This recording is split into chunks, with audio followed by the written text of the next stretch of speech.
Emine 36 na legislature Guam is back from recess. We are now on Bill number 123-36 COR. We are still under the second reading folder. However, we are lacking one for a quorum, so we are going to remain in recess until we get a quorum.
We're back from recess, and we are on second reading, Bill number 123-36 COR. Senator Atta, you are recognized.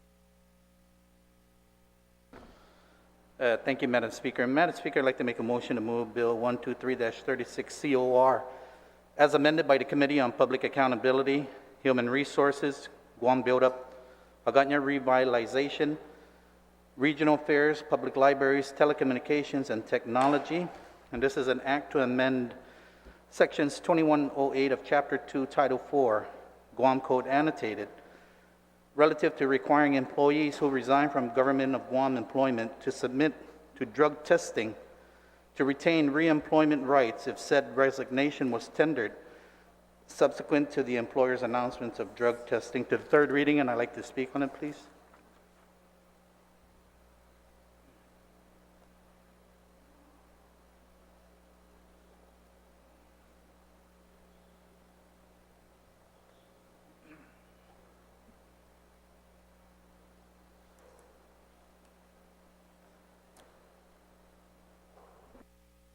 Thank you, Senator. We're confirming with the clerks the version that was uploaded to the drive, whether it's the amended by committee or the original. If you could just give us a few seconds.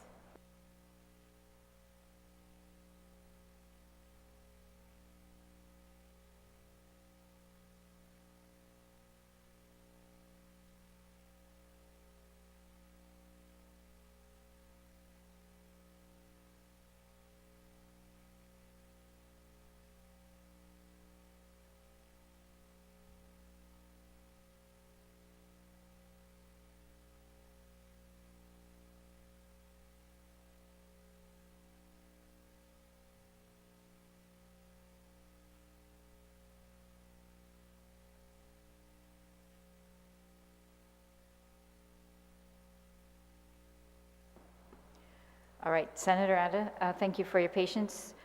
So we have confirmed with the clerks that the bill number 123-36 COR as amended by the committee It's the version that is up on the drive, and it's available at the link on the legislature's website. So please proceed. Yeah, thank you, Madam Speaker. Madam Speaker, Bill 123-36 is a simple piece of legislation. It requires that any person who resigns from government service subsequent to the announcement of drug testing or drug screening must complete such screening to be placed on the agency's reemployment list. As you know, Madam Speaker, in the past media reports that were going around that employees were resigning to avoid drug testing and then using their reemployment rights to get their jobs back. In the government of Guam, there are certain positions that are subject to the random drug screening. If any of these employees test positive, he or she is automatically terminated and forfeits reemployment rights. The only exception is for those who, prior to the drug tests, admit to their problem and seek help. This bill will close that loophole for the few employees that use to avoid the drug screening. The assumption is that the illicit drug user would rather miss 30 days of work than to have the permanent loss of a government employment. The committee amended the bill to include the recommendations of the Department of Administration, and these recommendations will first expand the cover period from before the scheduled drug test to within 30 days of the scheduled drug test, and two, and the employee forfeits automatic reemployment rights whether or not the employee takes the drug test or not. This doesn't mean that the employee is barred from reemployment. It just means that the employee will have to apply as a new employee and compete with other applicants at the time a vacancy is announced. As a new hire, the employee is required to take a drug test prior to employment approval. Madam Speaker, I believe this bill will close the drug test avoidance loophole. And I should also note that Guam's drug testing law applies only to law enforcement personnel, because testing of other active employees without probable cause is unconstitutional. And testing can only be performed for new hires and law enforcement and security personnel. Madam Speaker, I ask that my colleagues please support this piece of legislation. Let's close this loophole so that we can ensure that employment of our employees, we know that they are drug-free. Thank you, Madam Speaker. Thank you, Senator. On the bill number 123-36 COR as amended by the committee, is there anyone who'd like to be recognized?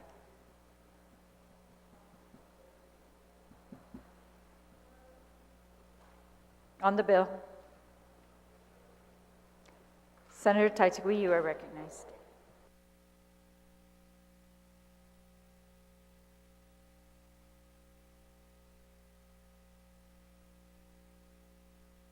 Sejos Masi, Madam Speaker, for the opportunity to speak in favor and in support of Bill 123-36 COR as amended.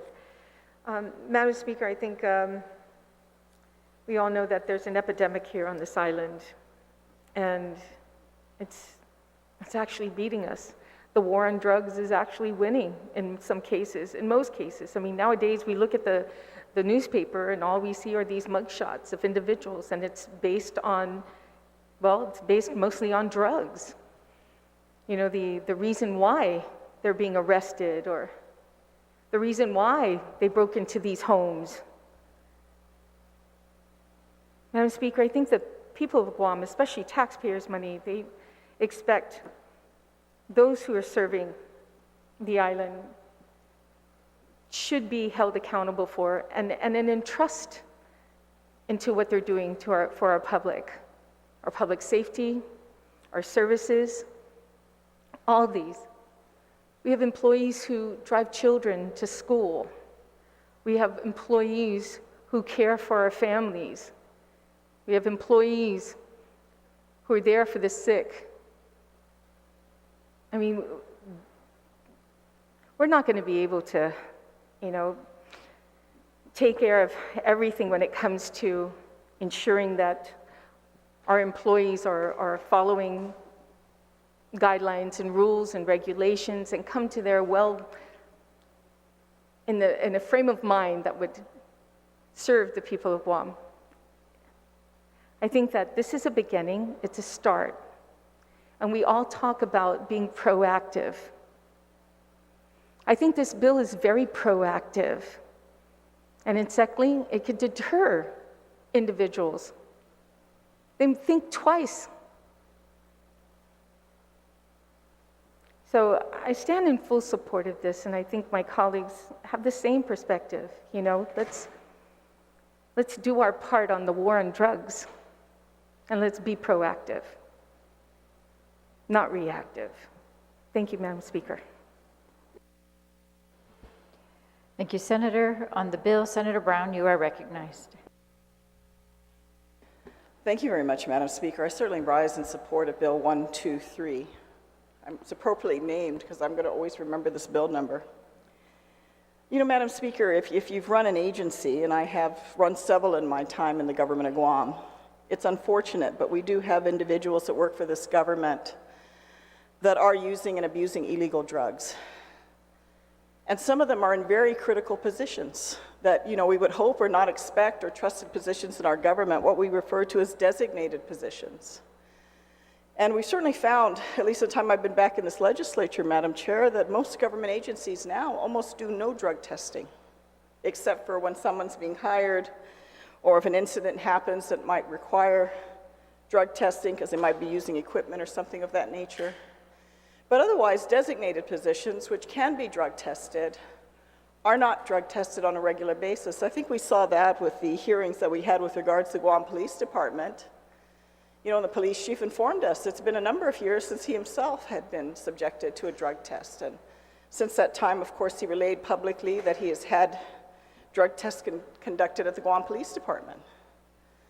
You know, I'm sure our residents would not want to expect that, you know, a law enforcement officer is on crystal methamphetamine or cocaine, which I'm hearing is back on the streets. Or how about your bus driver that's driving your children or your grandchildren to school every day? And having been the director of public works for a couple of years, I've experienced that. Small percentage, but nevertheless, an incident happens, a bus driver's tested, only to find that they're on crystal methamphetamines. And they've been driving our kids, our grandkids around.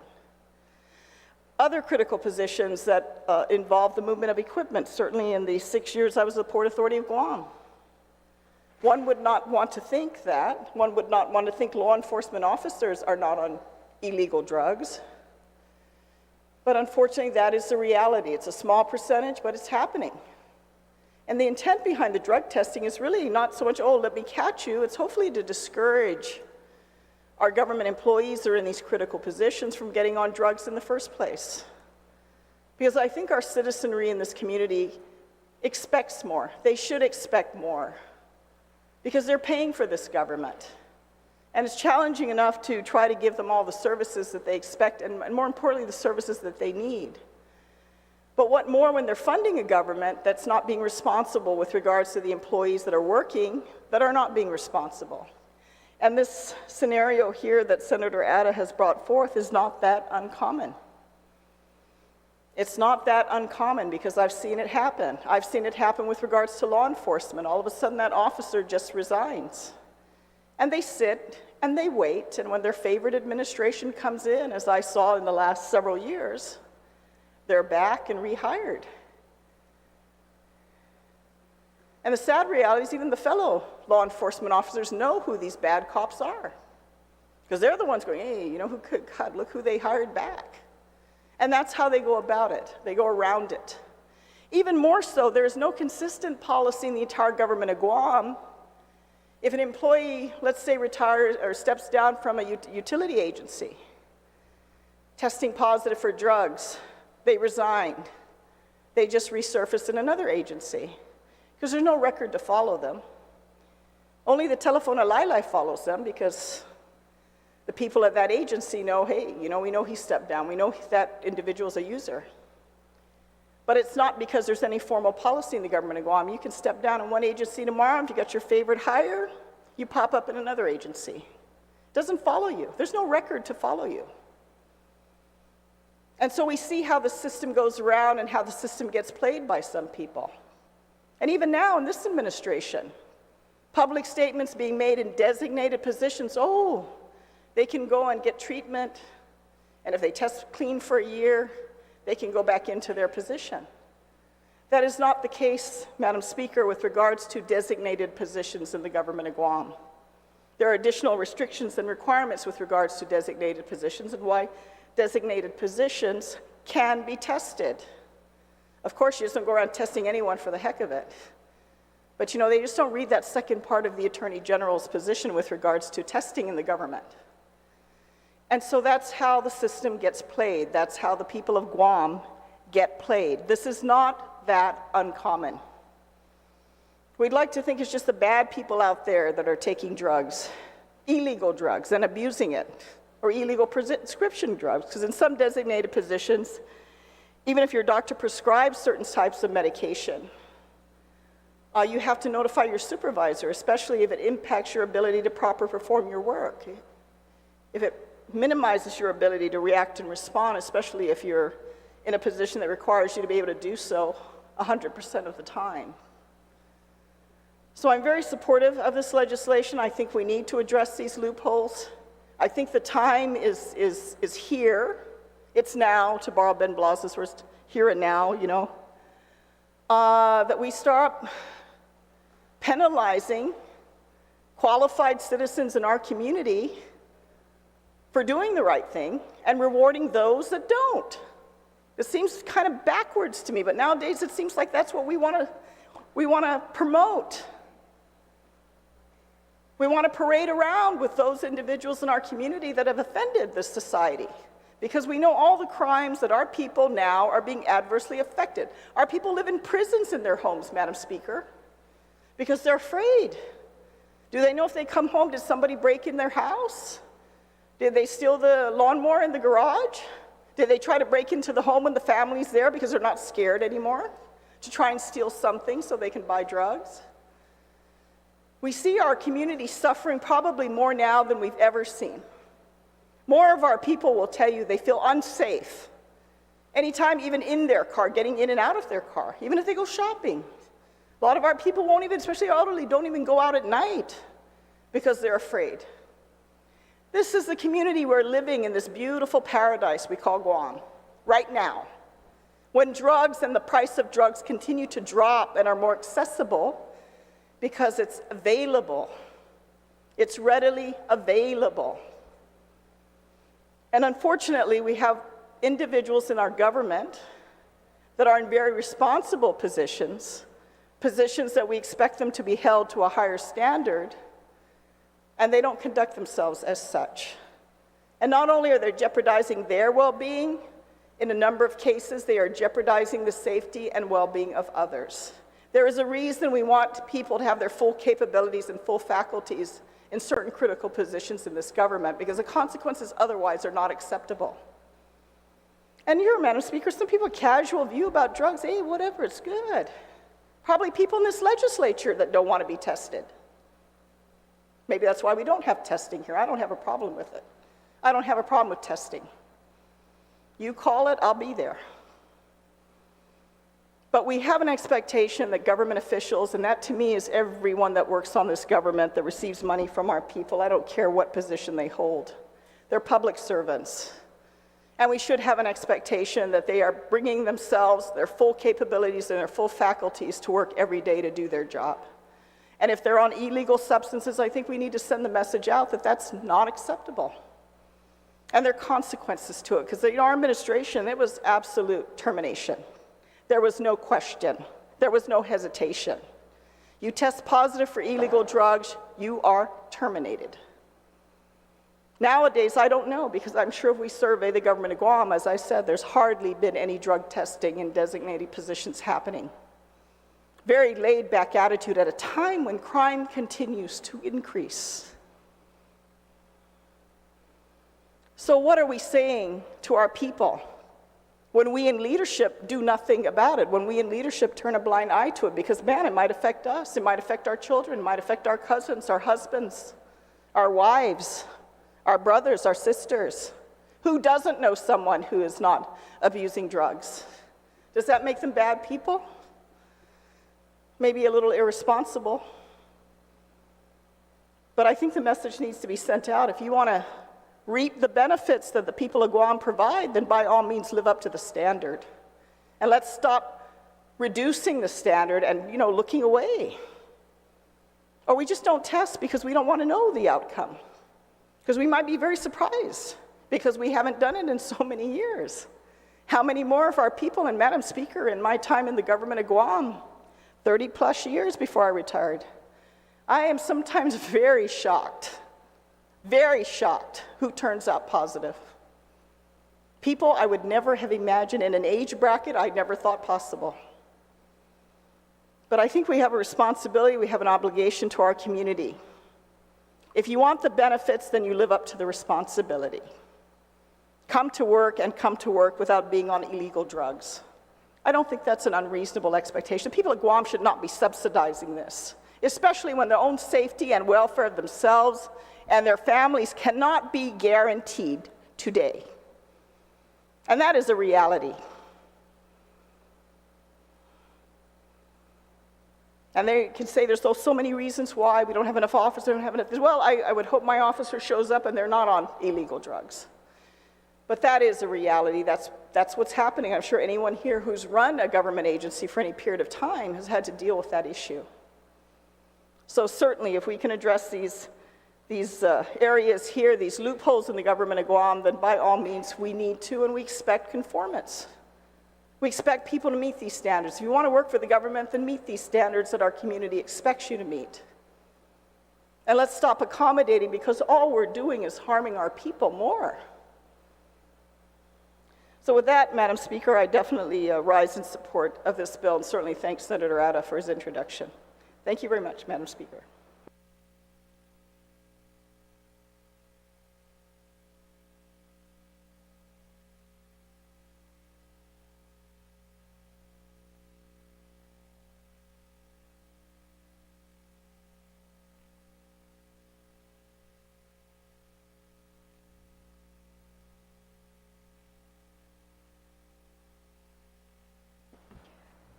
Thank you, Senator. On the bill, Senator Dueñas, you are recognized. Madam Speaker. I certainly rise in full support of Bill 12336, and I want to thank Senator Atta for allowing me to be a co-sponsor and for the work that he's done in this area. Madam Speaker, I count myself as being very fortunate having the opportunity to serve in 3 distinct agencies in the government of Guam as a director. But the most important position I think I ever had, in fact I know I ever had, as the director of the Department of Youth Affairs. And when I was there, Madam Speaker, I conducted a lot of drug tests. Didn't make me popular, didn't make me very well liked. The fact of the matter is that without question, children in general are vulnerable, but they're most vulnerable when they're in a situation of crisis and when individuals have complete control over their lives, and the dangers that exist are very real. I've had some unpleasant experiences in that situation, and unfortunately, I guess fortunately really, unfortunately for them, but there are a number of folks that no longer work there when I was a director by following through and ensuring that we had a drug-free workplace to the largest extent possible. Madam Speaker, the other side of it is that I've been very fortunate to come to work every single day in all 3 government positions that I was allowed the privilege of being a director, and seeing people come to work who were so happy to be at work, that love their job. And I think Madam Speaker, that this is true of many, many agencies. The majority, I would believe, of people who really do serve with honor. They really serve with dignity, and they give their all. They love to come to work.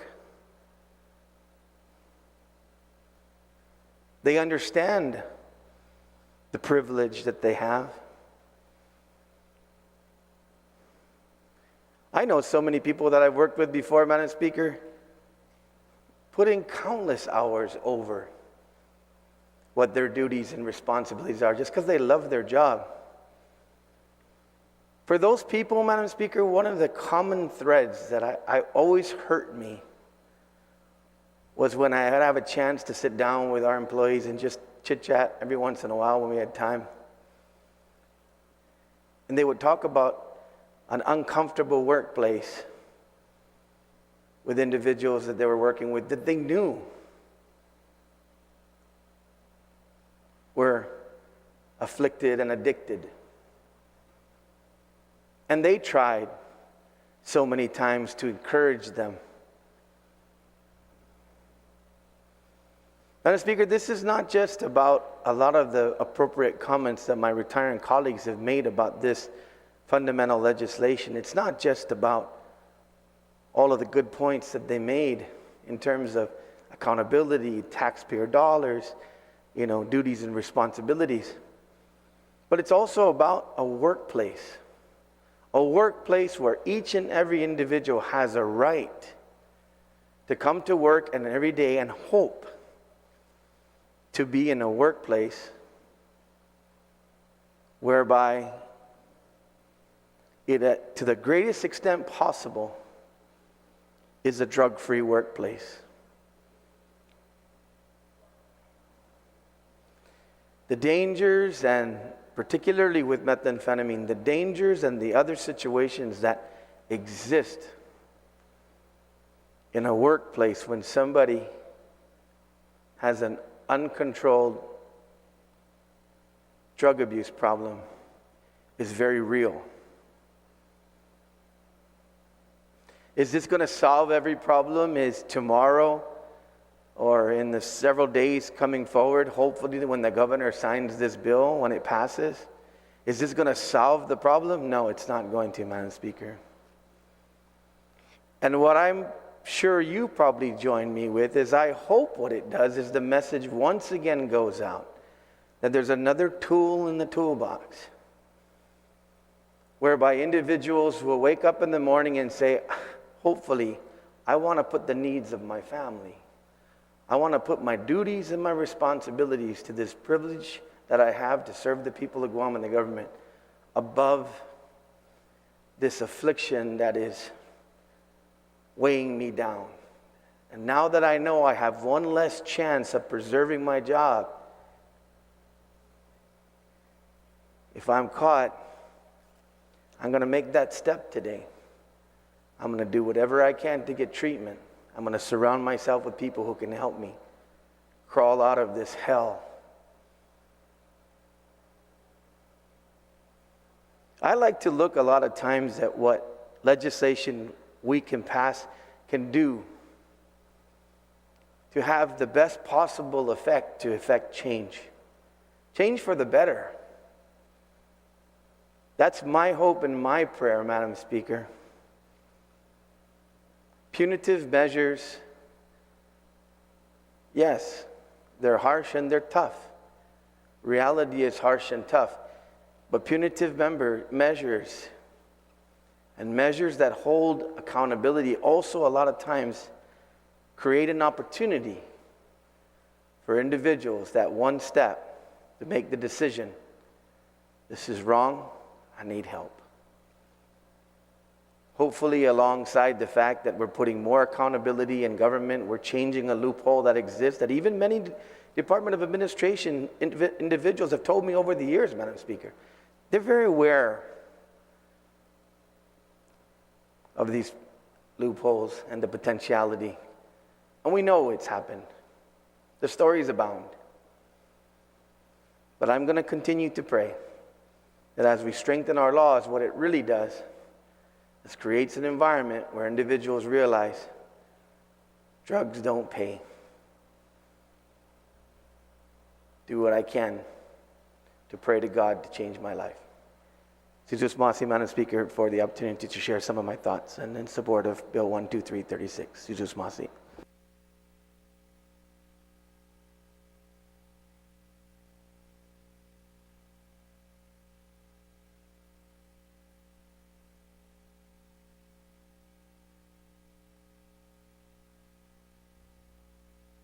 Thank you, Senator. On Bill 123-36 as amended. Is there any senator who would like to be recognized?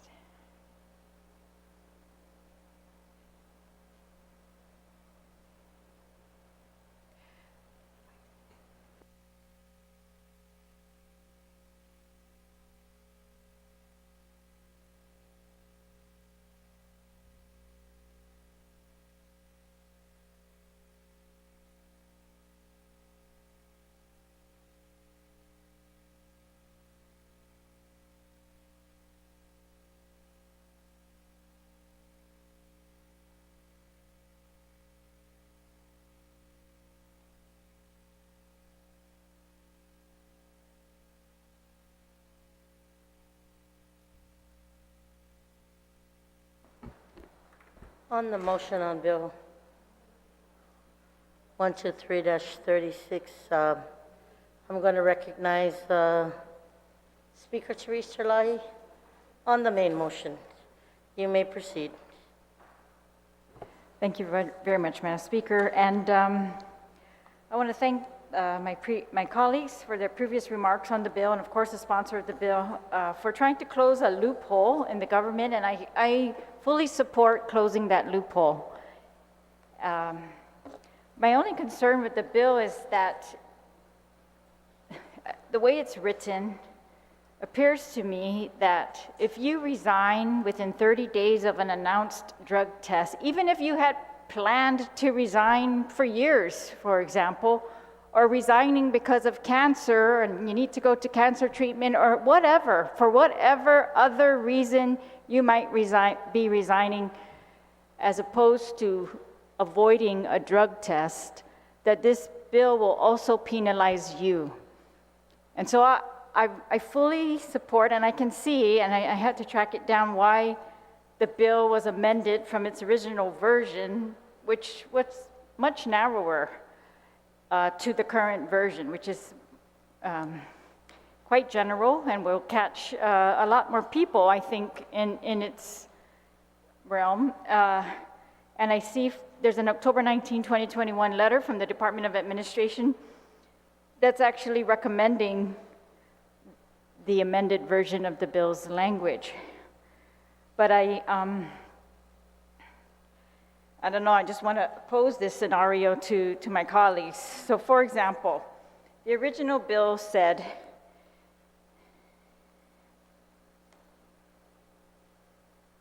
any employee who resigns subsequent to the announcement of a drug test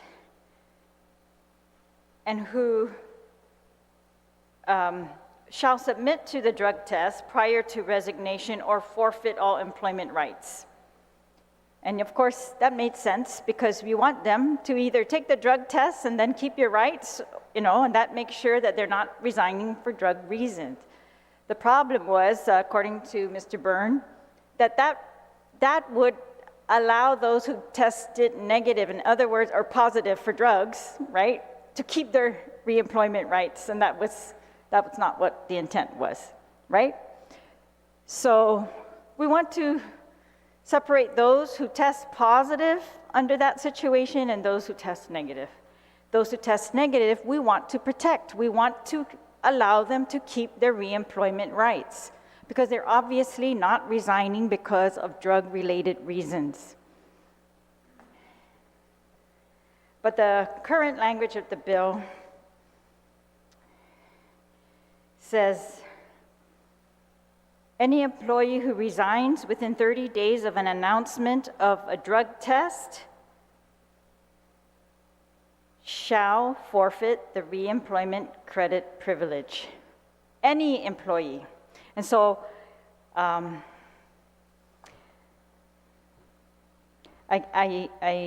have not prepared language because I was just only able to track down that letter from Mr. Byrne right now. I'm trying to find that Attorney General's opinion that was referred to by one of my colleagues earlier and just see if we could narrow it down, or I would ask the sponsor of the bill, at least if he would yield to one question, and that would be, my question would be, are we intending to affect anyone who resigns or only those who would have tested positive had they been forced to take the test, or those who I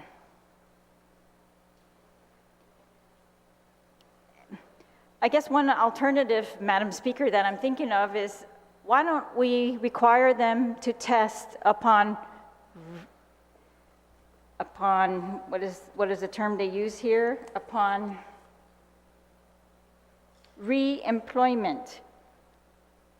So I guess there's the loophole is that when you are re-employed within 4 years, according to the sponsor of the bill, you are not subject to a drug test. But we know that every new employee of the government of Guam is subject to a drug test. But if you are re-employed after resigning, you are not. And I'm suggesting, why don't we just do that? Require everyone who is re-employed for whatever reason. So that means they resigned for whatever reason and they're re-employed within 4 years to submit to a drug test. That gets them off the job. If they are on drugs, they are resigning, they're off. They're away from harming anyone. They cannot be brought back onto any job in the government of Guam without testing again. And so I guess if I could just ask the sponsor to yield, if we are trying to affect anyone who just doesn't want to test, or we're just only trying to affect those who might test positive or who test positive or would have tested positive and who can't test negative on coming back in on reemployment, if the sponsor could just... Thank you, Speaker. I'm going to go ahead. Senator Tony Atta, would you like to yield to that question, please? Thank you, yes, Madam Speaker. Okay. Madam Speaker, we just went with the amended version of the committee, what the Department of Administration recommended on their testimony. And then also, if you look at the original version of Bill 123-36, on the strikeout there, submit to said drug testing prior to resignation or forfeit all reemployment rights. That was the original intent of the bill. If my colleague would like, she can make that amendment to put that strikeout back in, and perhaps maybe that will be able to take care of that concern that she has. Thank you, Senator Atta. Speaker Chalahi, does that help? Yes, it does, Madam Speaker, but yeah, I still think we could make it more narrow. And I think when we're, dealing with employment rights, we should make it as, particularly we want to penalize those who might be purposely trying to avoid a drug test and, gaming the system. But we do not want to penalize anyone else who may be resigning for any other reason. And I have heard, that there are other employees who resign for many other reasons. And I'm sorry, I don't have an amendment prepared. I would like to prepare one if I could get a minute's recess. I'm going to allow My that apologies. moment's recess, so we are in recess.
Emilio 36, na legislature in Guam is back from recess.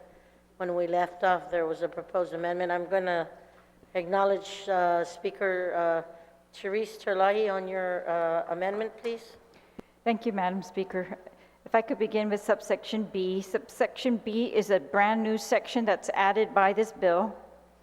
And subsection B had, in the new version, in the amended by committee version, had deleted the words that I am restoring, the words that say, shall submit to and pass, or shall submit to said drug testing prior to resignation or forfeit all reemployment rights. So I'm restoring that.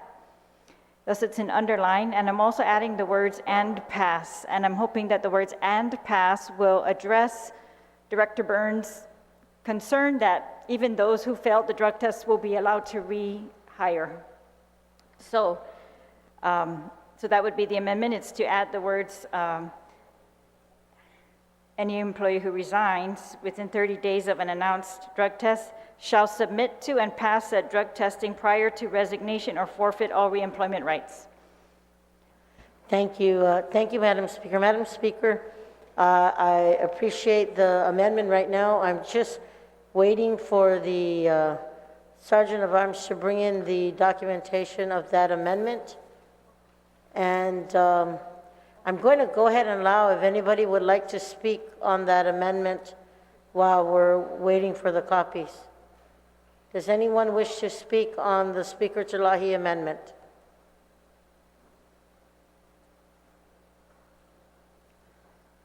Madam Speaker, just point of information, State your point of information, Minority Leader. the amendment I'm reading is nothing like that. It's- I just noted that, Minority Leader, that the first amendment that she was talking about, they are printing it right now and it's supposed to be coming in. Speaker Terlahi. Yes, thank you, Madam Thank you. Speaker and colleague.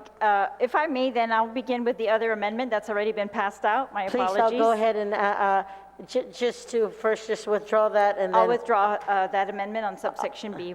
if there are no objections, motion carries.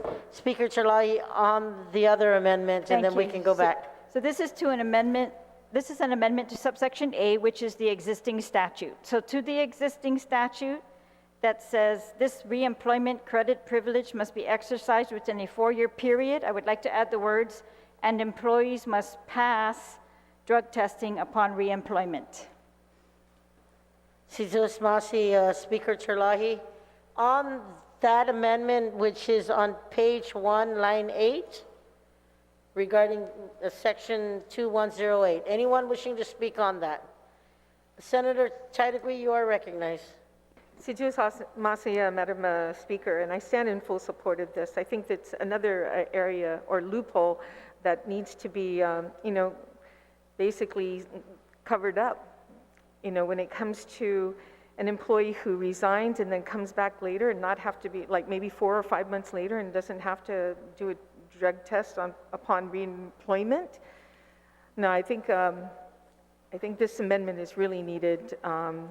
Regardless, the current law doesn't allow it, so I think it's something that, like I said, another loophole that we have to basically seal up. Thank you. You're very welcome, Senator Terlahi. Anyone else on the Speaker Terlahi amendment? Anyone else? If not, would you like to close? Are there any objections to this amendment? Seeing or hearing none, motion carries. Colleagues, I will recognize Speaker Terlahi again, but we did pass out the amendment that was spoke about earlier. You may proceed, Speaker Terlahi. Thank you very much. So an amendment, I'm proposing to amend subsection B of the bill, which is the new section that is added to the code. This entire subsection B is being added to the code. And so in addition to the language from the committee and the sponsor, I would like to add the words, shall submit to and pass said drug testing prior to resignation or forfeit all reemployment rights, and there should be the word or, forfeit. If the clerks could please add the word or into my amendment.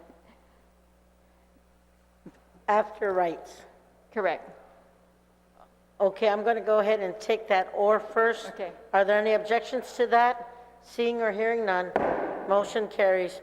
On the amendment as amended by Speaker Chalahi, anyone wishing to speak? If not, are there any objections to this amendment?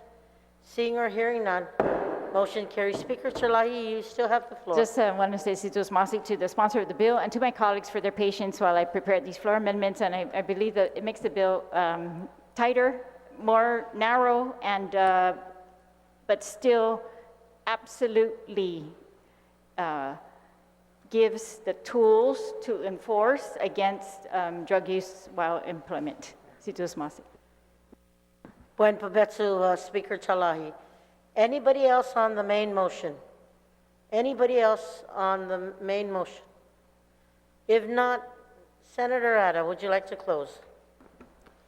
Thank you, Madam Speaker. Madam Speaker, I'd like to thank my colleagues for the debate on Bill 123-36 and for the amendments to strengthen this bill, and I ask for their full support. And I move a motion to send down to the third reading. Thank you. On that motion to send bill number, Madam Speaker? Yes. I'm sorry.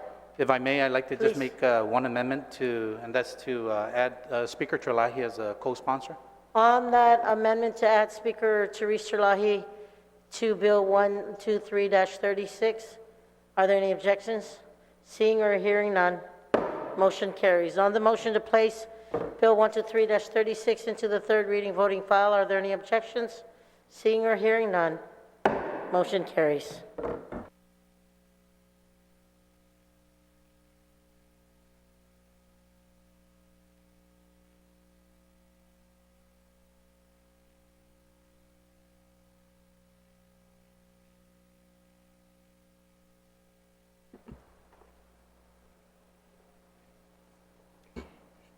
Colleagues, we're currently proceeding under second reading, and we are now on bill number 169-36 LS.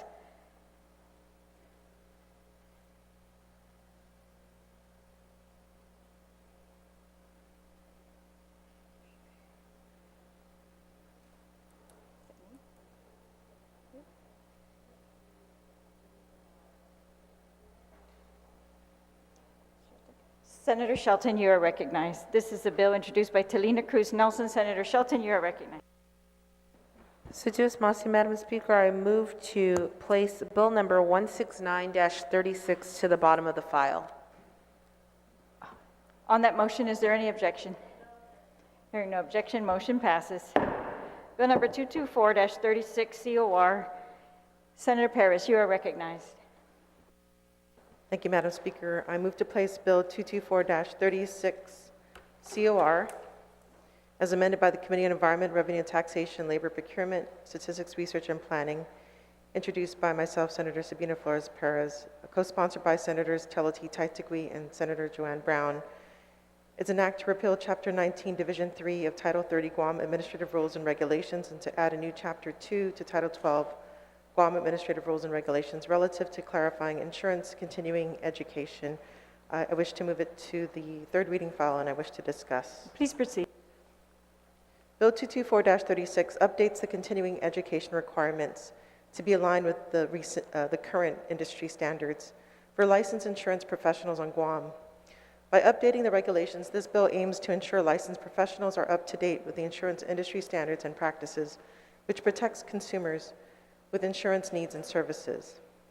Bill 224 updates the current regulations by requiring annual completion of 14 credit hours prior to renewal of license of continuing education credits to include 6 credit hours per class of insurance, 6 credit hours of either insurance-specific or general courses, and 2 credit hours of ethics courses. In addition, adjusters are required to complete 14 credit hours of continuing education, which also includes 2 credit hours of ethics training for every 2 years. Additionally, Bill 224 proposes the following changes: to require completion of 30 credit hours of pre-licensing insurance courses and subsequent passing of an insurance examination for all applicants. It also allows for online courses to be recognized by the Commissioner. In addition, it adds an exemption for those that are 55 years and older and who have been continuously licensed for 25 years and in good standing with an affidavit that supports the claim to the commissioner and the subsequent approval. Bill 224 was developed in close collaboration with the Department of Revenue and Taxation and reorganizes insurance regulations to be under Title 12 and GAR. I ask for the support of my colleagues in advance and look forward to any dialogue. Thank you. Thank you, Senator. On Bill 224-36 COR as amended by the committee, is there anyone who'd like to be recognized? Senator Perez? Yes. I do have an amendment. It was actually suggested by the Commissioner of Insurance. And so in the amended bill, we reported out an age exemption of 55 years of age. But at the request of the Commissioner, she had suggested that it be 65. So just to give a background, their jurisdictions, the age exemption ranges from 45 to, I believe, 70 years of age. And so, yeah, here in Guam, 55 years is the age of elderly. We count as a manumco. But I guess at this point, 65 years was suggested by the Commissioner. Thank you. Thank you, Senator. On the amendment to change 55 to 65 years of age, or 65, is there any anyone who would like to be recognized on that amendment? Senator, Vice Speaker Muñoz-Barnes. Madam Speaker, thank you for giving me the opportunity. I did want to note some concern based on what is already written in statute and what we fought hard to acknowledge those that Guam law considers as manumco, and that age is at 55.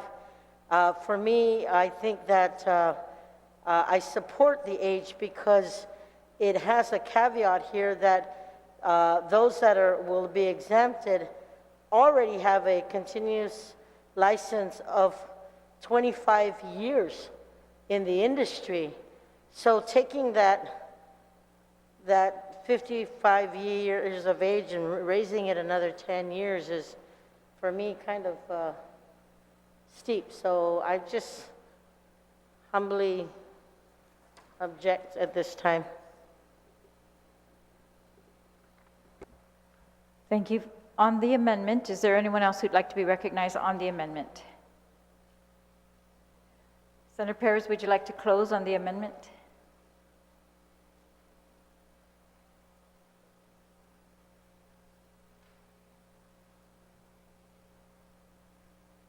All right, so there's been an amendment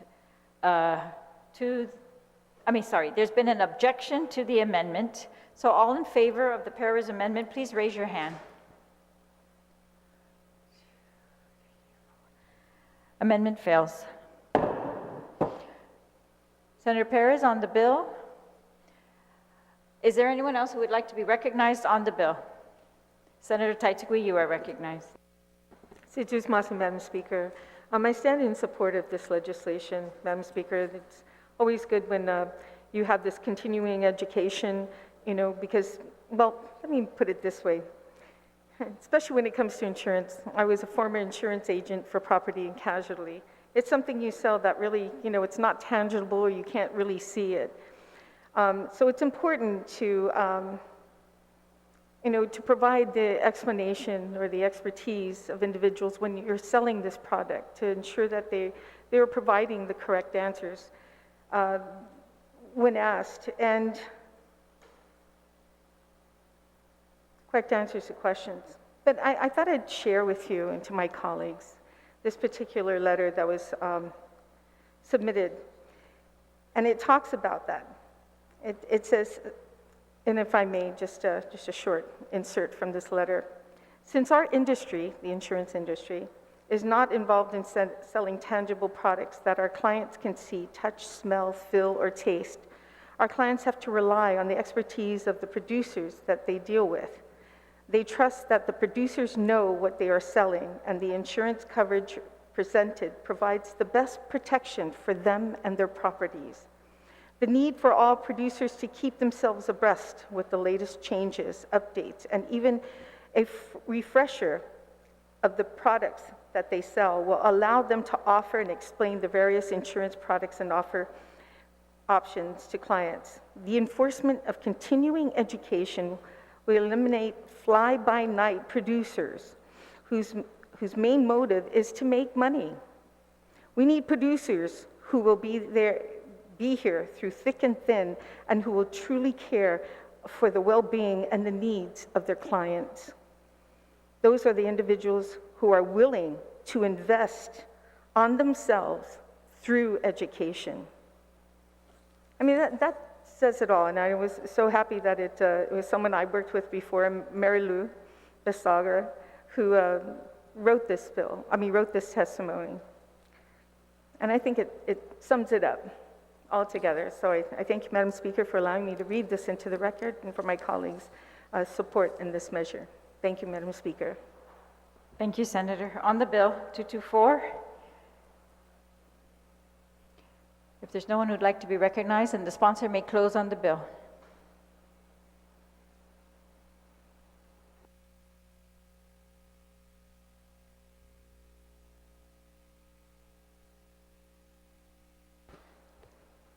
Thank you, Madam Speaker. I also like to point out another testimony that was provided to our committee in support of Bill 224 from the industry.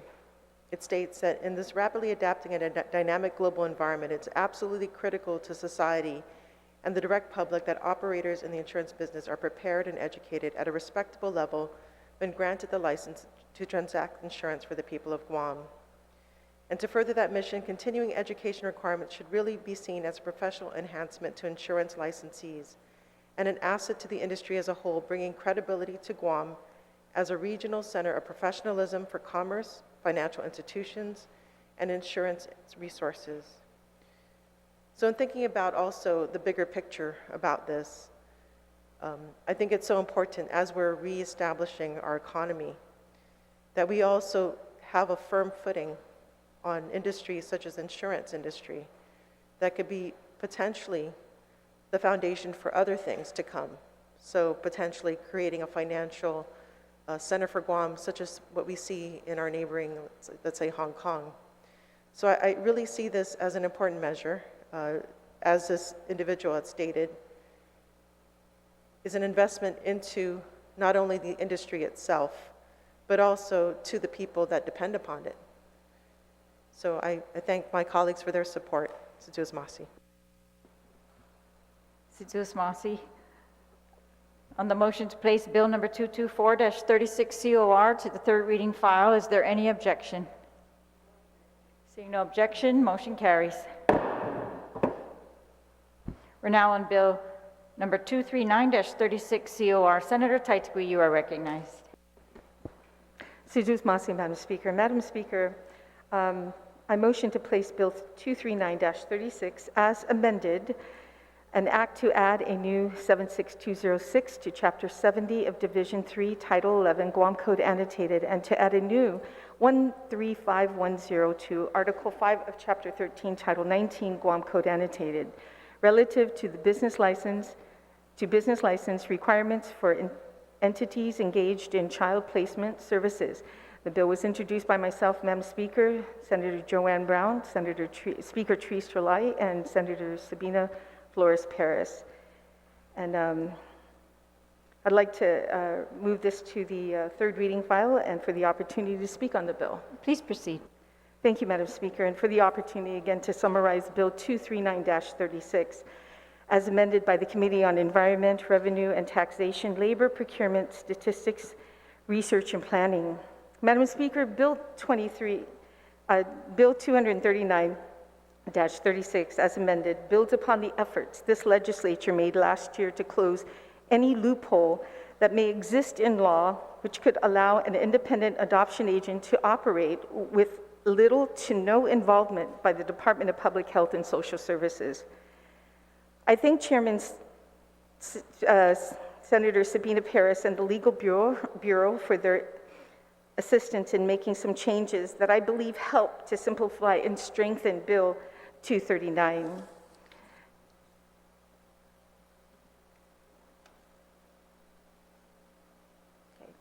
As I shared during the public hearing last month, Madam Speaker, on Bill 239, despite the passage of legislation during our December 2021 session requiring the establishment of adopted agency licensures, rules, and regulations, there is nothing in place right now that requires an independent adoption agency to meet specific conditions.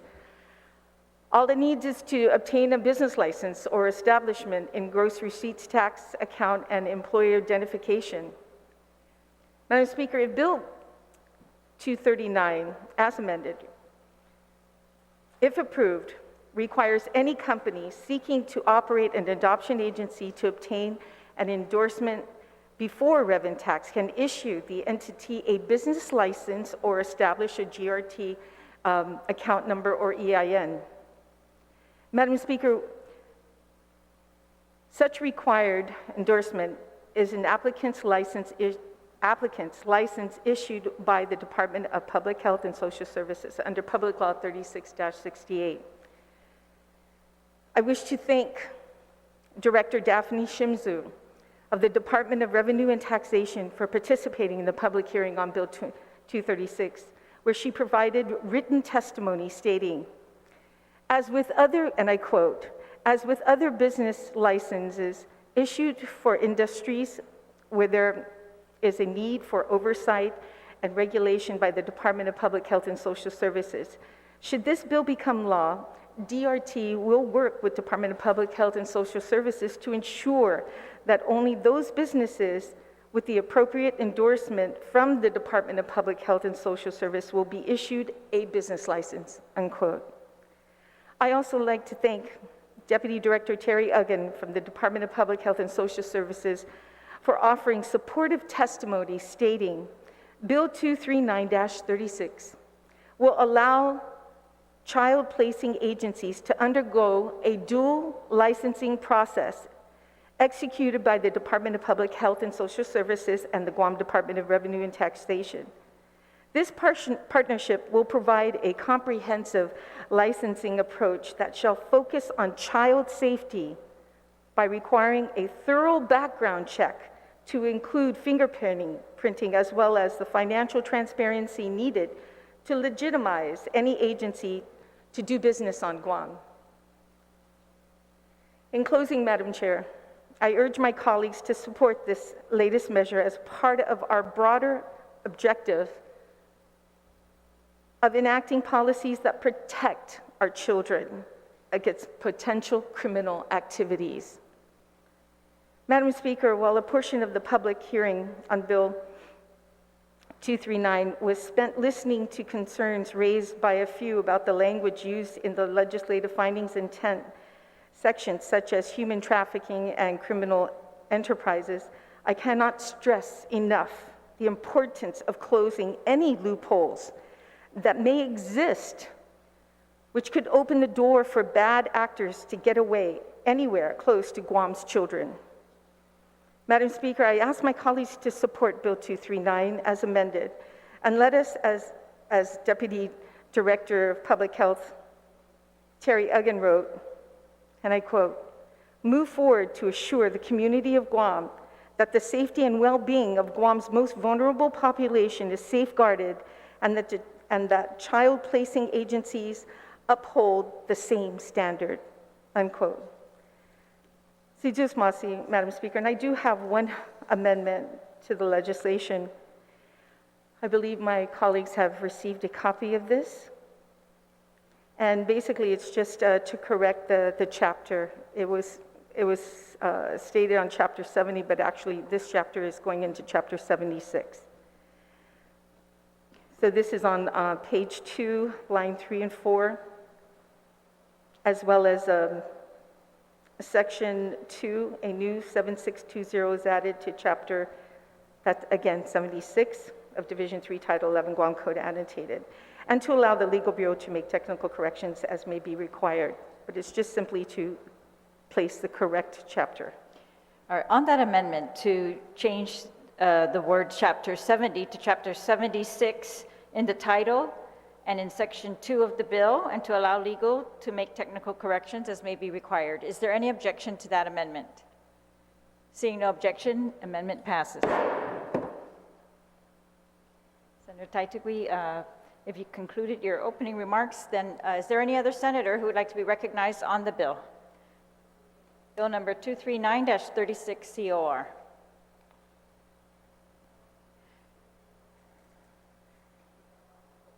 Senator Brown, you are recognized. Thank you very much, Madam Speaker. I'm certainly am supportive of the bill and being a co-sponsor, but I think it just goes back to the original issues we've discussed over the last few months. Simply wanting to ensure that when we do have the creation of adoption agencies on Guam, that they're going to meet certain requirements and standards, and that we have a sense that there's going to be a public review of their program and the services that they're providing. I mean, currently there was nothing more than going up to Rev and Tax and simply getting a business license and saying you're opening an adoption agency. And that was concern we had, even though we've had adoptions on Guam, certainly. I mean, there's a number that have gone through the court, sometimes among families who may decide they want to be able to have someone in specific who they desire to have adopt a child of theirs. But there was no set requirements for an adoption agency to be established on Guam as a business and operating. In terms of how they operated, what the standards and requirements were that they would have to meet in order to ensure the safety and the well-being of children in our community. And granted, Madam Speaker, it's sad. It's sad that we still have children in our community that are falling through, that are not getting the quality of home and the quality of care that we would like to see. I mean, that most recent, very, very tragic incident that just happened not too long ago, the loss of a 5-year-old child who was trapped in a vehicle that was unable to get out and had no responsible adult around him to help him. You know, we don't like seeing tragedies like that in our community. We don't want to see. It's very heartbreaking. I'm sure everyone thinks of their children, their grandchildren, some their great-grandchildren. You know, just can't imagine what incredible loss and suffering, especially a loss of innocent children that cannot take care of themselves, that depend on us in the community, depend on, if they can't have their birth family to which they were born, others that love and care about them, to provide them a safe, caring home within which they can be raised. That is ultimately always our desire, so that these children can grow up to be responsible and contributing members of our society. That's ultimately what we'd like to see. So I certainly stand in support of this bill, Madam Speaker, and hope our colleagues will vote in favor of it, simply because all it really requires is public health to review the business before it authorizes them to go to Rev and Tax and get a business license to operate. With that, Madam Speaker, thank you for the opportunity to comment on this bill. Thank you, Senator.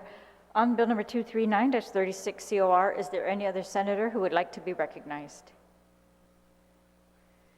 If not, then I will invite the sponsor to close on the bill. Senator Taitigui. Sijus Mase, Madam Speaker, and I'd like to thank my co-sponsors on this legislation. They've been down this road with me for quite a while, almost 2 years, trying to ensure that there is some kind of mechanism, some accountability when it comes to adoption agencies, or any kind of agency for that fact, whether it's a foster home or any place that we put our children, our most vulnerable children, in a home to be taken care of. I think this is just a very simple legislation, which I'm happy to hear that Public Health as well as Rev and Tax agreed to. And it's something that's done actually with other types of businesses. Before they get their business license, they have to go through a checklist, through DPW, through fire, through other agencies, regulatory agencies. So this simply does that as well. And I think it's something that's really needed. I mean, these are our children on Guam, and I think they deserve that type of due diligence when it comes to ensuring that the agencies that we allow to do businesses on Guam are safe and that they follow rules and regulations. So thank you, Madam Speaker, for the opportunity, and I'd like to place Bill 239-36 to the voting file. move it down to the voting file. All right, on the motion to place Bill number 239-36 COR to the third reading file, is there any objection? Seeing no objection, motion carries.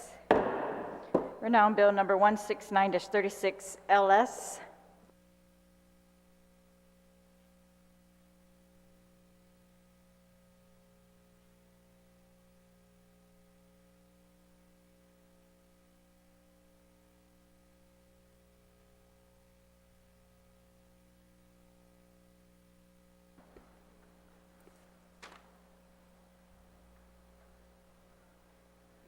Speaker Terlahi on Bill 169-36 LS on behalf of Majority Leader Senator Talina Nelson. Please Just Mossy, proceed. Madam Speaker. And this is Bill number 169-36 LS as amended by the Committee on Health, Land, Justice, and Culture, and it is sponsored by Senator Talina Cruz Nelson. It's an act to amend Appendix A, Appendix B, Appendix C, Appendix D, and Appendix E, all of Chapter 67, Title 9, Guam Code Annotated, relative to updating the list of scheduled controlled substances provided in the Guam Uniformed Controlled Substances Act. To the third. Yes, and so I'd like to move to place Bill 169-36 LS to the third reading file, and I'd like to discuss this very Please briefly. Mrs. Mossy. So this bill is received the support of the Division of Environmental Health of the Department of Public Health and Social Services and Dr. William W. Weir, who was retired from the Department of Public Health and Social Services as well. Technical corrections were made by the committee to the bill title and throughout the body of the bill, the controlled substance formulas, per the recommendations of the Guam Legislature's Legal Bureau after consulting with the Department of Public Health and Social Services to verify the accuracy of substance formulas. I'd like to thank the Department of Public Health's Environmental Health Division for the assistance, and the sponsor, of course, Senator Nelson, for her work to assist with updating the list of scheduled controlled substances in the Guam Uniform Controlled Substances Act.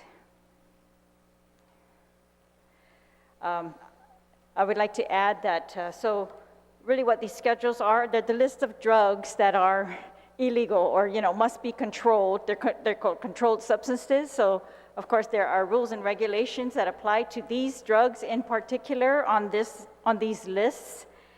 And so these lists have not been updated in years, and they needed to be updated in order to comply with, similar updates across the nation. And public health was very much in support of these updates. In fact, they've been urging us to quickly adopt these updates.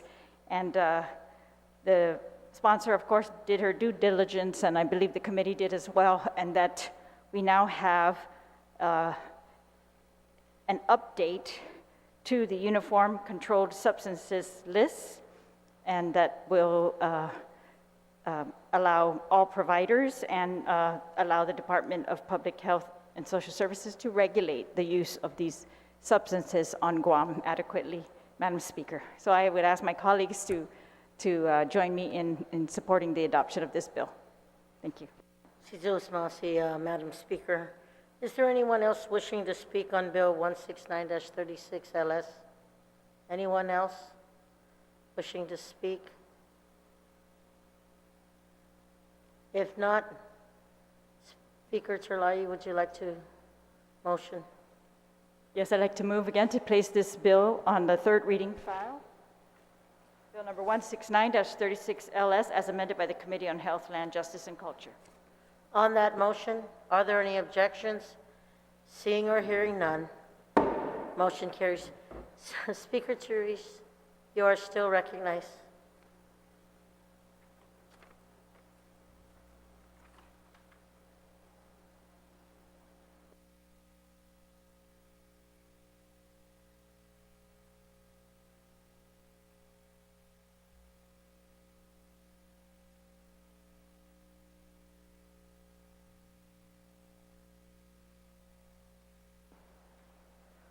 Madam Speaker, if I could ask for a 1-minute recess while we Sure. get the sub-bill passed out, the next bill on the agenda, please. Thank you. We are in a moment's recess.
Emina 86 na legislature in Guam is back from recess at this time on bill number 236-36 COR. I'm going to recognize Senator Sabina Parrish. You are recognized. Thank you, Madam Speaker. I move to, notwithstanding House rules, I move to place Bill number 236-36 COR as amended by the Committee on Environment, Revenue and Taxation, Labor Procurement, Statistics, Research and Planning, and further substituted on the floor. Senator, if I may, just move to accept first, then read the title. Okay. Move to accept first. Move to accept the Bill 236-36 COR as substituted on the floor. Go ahead and read the title. It's an act to amend Section 5213 of Subarticle B, Chapter 5, Title 5, Guam Code annotated relative to strengthening the requirements of small purchases. On that a motion to accept, are there any objections? Seeing or hearing none. Motion carries. Senator Paris on the motion to place. Thank you, Madam Speaker. So I move to, I guess, further to place substitute bill on the third reading file, or is it that necessary? Third reading file, and I wish to further discuss. You may proceed. Right. So the substitute version was created to, basically was created to reflect the changes in the code, as well as to incorporate the two amendments that passed in Bill 236 as amended, and was also provided more clarity, especially for the language that was both underlined and stricken in the amended version was removed in this substitute bill. So previously in the amended bill, the two amendments that were passed had to do with the no quotation, which was changed to response, and the other amendment that passed had to deal with the reporting of small purchases, that all small purchases would have to be reported from all agencies using such. And so those are what's included in this bill, in addition to ensuring that it matches whatever's in code. So I would also like to proffer now at this time four other amendments. The first amendment is on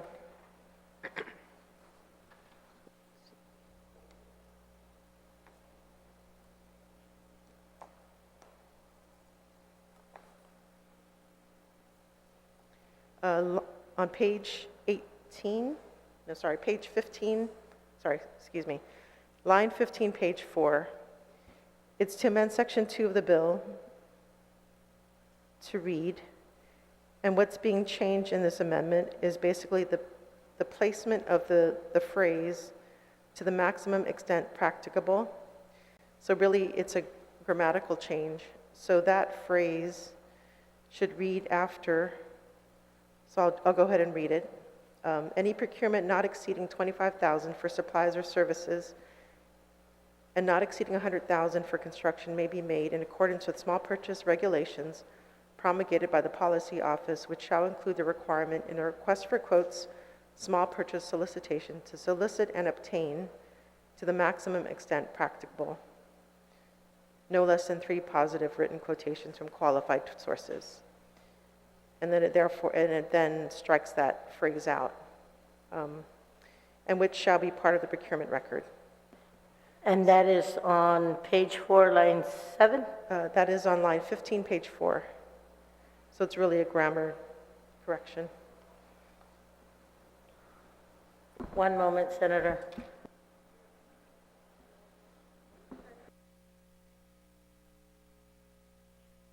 Yeah, Senator, I'm just wanting to make sure we're on the right line. I know we're on the right page, but right line, because you have line 7, and I'm asking the clerk.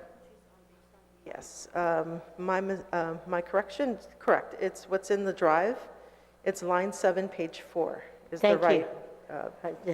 So that my colleagues, we have all that. It is page 4, line 7. Are there anyone wishing to speak on that amendment? Anyone wishing to speak? If not, are there any objections? Seeing or hearing none.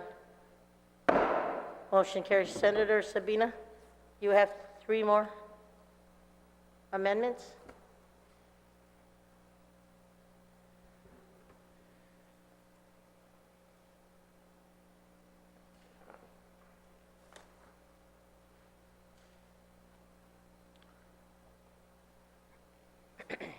Okay, the next amendment I'd like to proffer is on line 22, page 4. It's to add a section of the substitute bill to read. So I'll just read the complete amendment. The purchasing agency shall include in the procurement record of a small purchase solicitation made by RFQ, regardless whether it was concluded, an attestation containing the following: a record of those particular businesses that were contacted and those who contacted or not submitted a no quote or did not respond to the solicitation, as well as those that submitted positive written quotations, and a statement documenting the solicitation efforts to obtain quotations from qualified sources other than those which responded. And then this is the line that I would like to proffer: GSA's list of all qualified vendors for the items or services being procured. So what this amendment does, it really strengthens the procurement record to assure that the due diligence was done by agencies and that there is a qualified list of vendors that is included in the procurement record.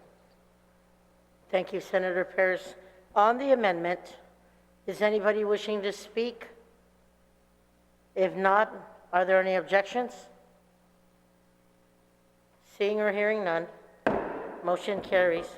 Senator Paris, you're still recognized. Thank you, Madam Speaker. So this next amendment is on line 3, page 5. And so it's to delete the section 2 of the bill to read.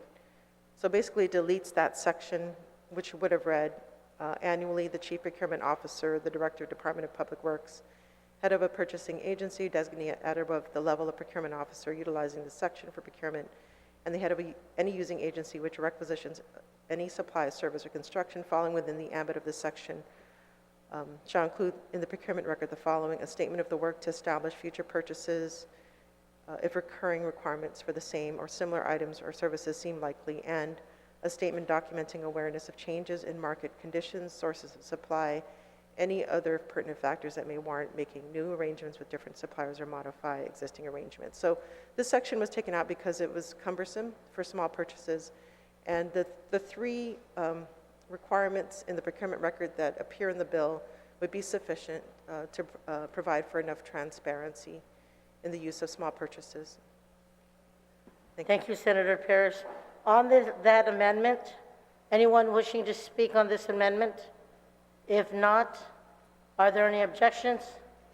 Seeing or hearing none, motion carries. Senator Paris, I understand you still have one more amendment. You may proceed. Thank you, Madam Speaker. So this last amendment would change the frequency of reporting.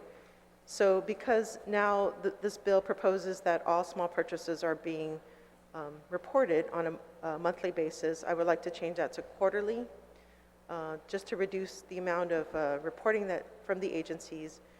And in addition, it will provide a good snapshot whether if small purchases, if there is an accumulation beyond the small purchase limit. So it allows it to be more feasible as far as being able to report.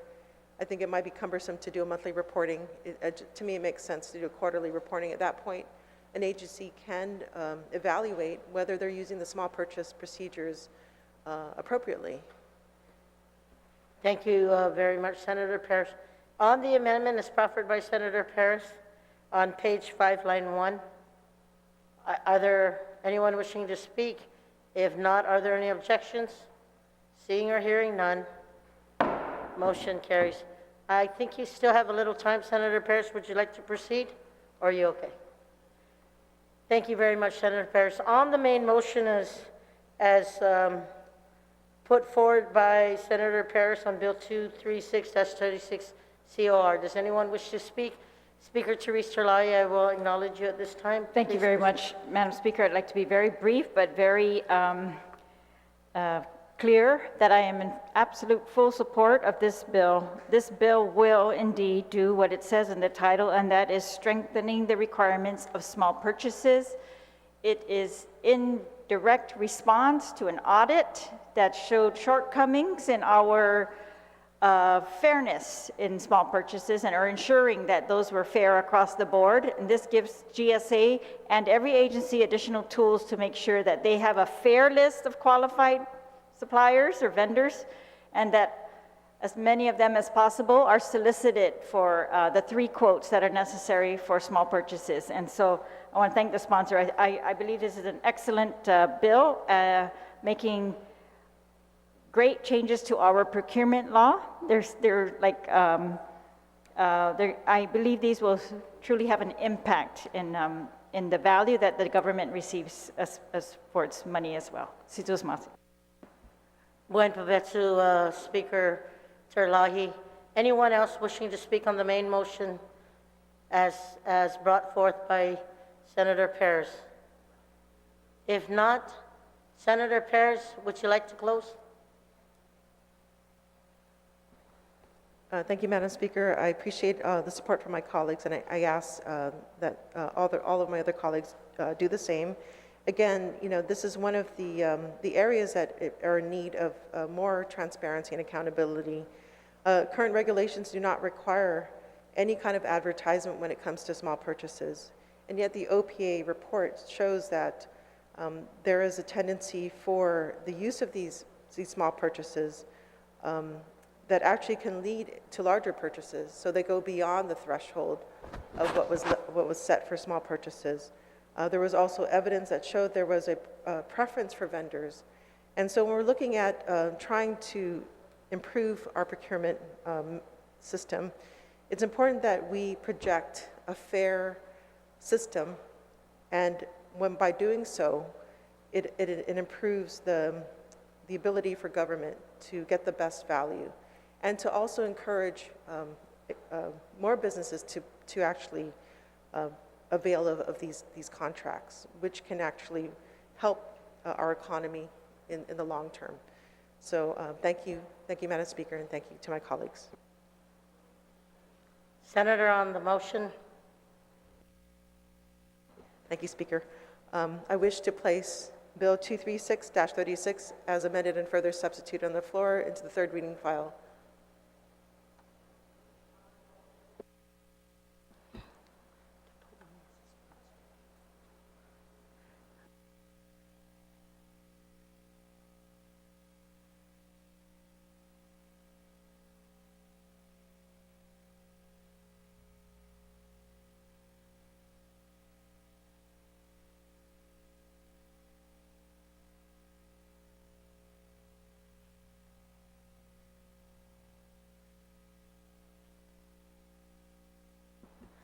Senator Perez, on the motion. Yes, thank you, Madam Speaker. If I can make another amendment, Yes, please. I would like to place Vice Speaker Tina Munoz-Barnes as a co-sponsor to this bill. Thank you very much, Senator Perez. On that motion, are there any objections?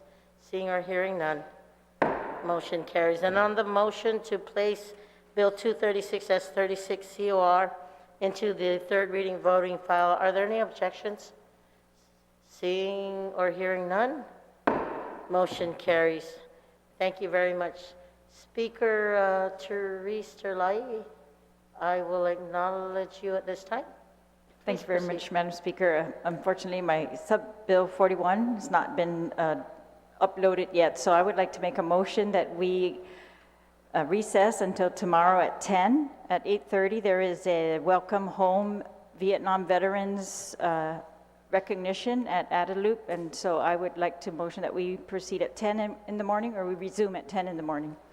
Thank you very much, Speaker Terlahi. On that motion, are there any objections? Seeing or hearing none, motion carries. Have a safe evening, colleagues. Sainamasi.